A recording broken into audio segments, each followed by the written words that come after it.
कभी सोचा है एक ऐसी दुनिया के बारे में जहां सारा पैसा, सारा पावर और सारा कंट्रोल बस एक ही करेंसी के हाथ में हो? देखिए, पिछले 80 सालों से ये कोई कहानी नहीं बल्कि बिल्कुल सच्चाई रही है। पर अब लगता है दुनिया के फाइनेंशियल नक्शे पर कुछ दरारें पड़ रही हैं। एक ऐसा तूफान शक्ल ले रहा है जो शायद ग्लोबल इकोनॉमी के सारे नियम हमेशा हमेशा के लिए बदल सकता है। पता ही ये सवाल आज सिर्फ एक्सपर्ट्स की बहसों में नहीं है, बल्कि दुनिया के हर बड़े देश के सेंट्रल बैंक के हेडक्वार्टर्स में गूंज रहा है। तो क्या हम सच में डॉलर के दबदबे के अंत की शुरुआत देख रहे हैं? चलिए इस पूरी कहानी की परतों को एक एक करके खोलते हैं। जरा ये नंबर देखिए, 57.74%।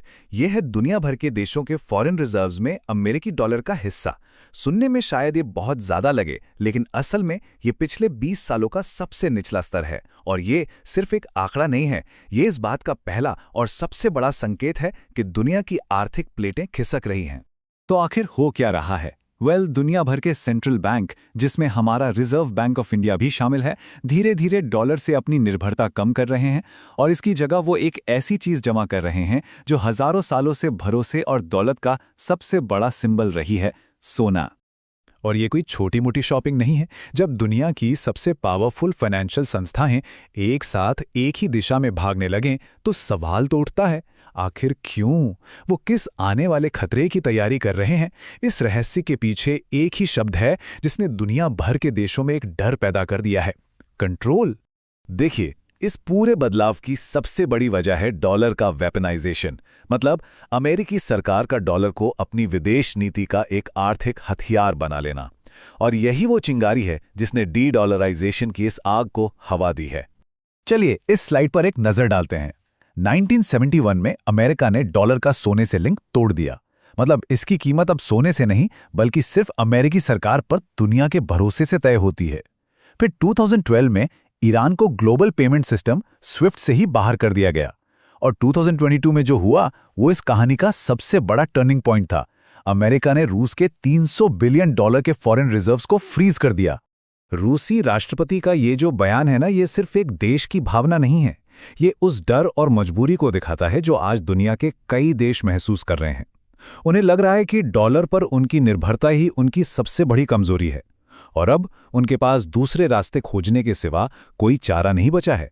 रूस पर लगे इन प्रतिबंधों ने दुनिया के हर देश को एक तरह का शॉक दिया। उन्हें एहसास हुआ कि जो पैसा कल तक उनकी तिजोरी में था, वो एक राजनीतिक फैसले से रातों रात उनसे छीना जा सकता है। उनके डॉलर रिजर्व्स अब सिर्फ एक फाइनेंशियल एसेट नहीं बल्कि एक पॉलिटिकल रिस्क बन चुके थे। और इसी बदलते माहौल में सीन में एंट्री होती है डॉलर के सबसे बड़े चैलेंजर्स की। ब्रिक्स देश, ब्राजील, रूस, इंडिया, चीन और साउथ अफ्रीका, और अब उनके साथ जुड़े नए सदस्य मिलकर एक नई फाइनेंशियल दुनिया की नींव रख रहे हैं। एक ऐसी दुनिया जो डॉलर पर निर्भर ना हो। इनकी स्ट्रैटेजी बिल्कुल साफ और मल्टीलेयर्ड है। सबसे पहले एक दूसरे के साथ अपनी लोकल करेंसी में ट्रेड करना, जैसे रुपया, युआन और रूबल। मकसद ये है कि हर लेन देन के लिए डॉलर की ज़रूरत ही खत्म हो जाए। दूसरा, स्विफ्ट को बाईपास करने के लिए CIPS और SPFS जैसे अपने पेमेंट सिस्टम बनाना। ये एक तरह से डॉलर के फाइनेंशियल हाईवे के पैरेलल अपना खुद का हाईवे बनाने जैसा है। तीसरा, सोने के भंडार को लगातार बढ़ाना, क्योंकि सोना किसी एक देश के कंट्रोल में नहीं है, ये एक न्यूट्रल एसेट है। और चौथा, एक नई ब्रिक्स करेंसी बनाने पर भी गंभीर चर्चा चल रही है। ये स्लाइड साफ दिखाती है कि दुनिया कैसे बदल रही है। पुराने सिस्टम में सब कुछ डॉलर, स्विफ्ट नेटवर्क और अमेरिकी सरकार के बॉन्ड्स पर निर्भर था, लेकिन जो नया सिस्टम उभर रहा है वो लोकल करेंसी, ब्रिक्स पे जैसे विकल्प और सोने के भंडार पर खड़ा हो रहा है। ये एक यूनिपोलर से मल्टीपोलर दुनिया की आर्थिक तस्वीर है। अब सवाल ये है कि इस ग्लोबल शतरंज की बिसात पर भारत कहाँ खड़ा है? तो जवाब ये है कि भारत इस बदलाव का सिर्फ एक शांत दर्शक नहीं है बल्कि एक एक्टिव खिलाड़ी है। और इस रेस में भारत बिल्कुल भी पीछे नहीं है। जैसा कि आप देख सकते हैं, दुनिया के टॉप सेंट्रल बैंकों की लिस्ट में जो सोना खरीद रहे हैं, चीन और रूस के साथ साथ भारत का नाम भी मजबूती से शामिल है। RBI चुपचाप लेकिन लगातार अपने सोने के भंडार को मजबूत कर रहा है। भारत में सोने को हमेशा से एक इमोशनल करेंसी माना गया है, जिसे हम त्योहारों और शादियों में खरीदते थे। लेकिन अब RBI और सरकार की सोच बदल रही है। अब सोना सिर्फ एक गहना नहीं बल्कि देश की अर्थव्यवस्था के लिए एक इकोनॉमिक शील्ड है, एक ऐसा सुरक्षा कवच जो किसी भी ग्लोबल आर्थिक तूफान में देश को बचा सकता है। ये सब ग्लोबल बातें सुनने में तो बहुत बड़ी लगती हैं, लेकिन सवाल ये है कि इसका हम सबकी ज़िंदगी पर, एक आम इंसान की जेब पर क्या असर पड़ेगा। चलिए देखते हैं कि अगर डॉलर कमज़ोर होता है तो इसके क्या फ़ायदे और क्या नुकसान हो सकते हैं। देखिए, अगर डॉलर कमज़ोर होता है तो इसका सीधा मतलब है कि रुपया मजबूत होगा।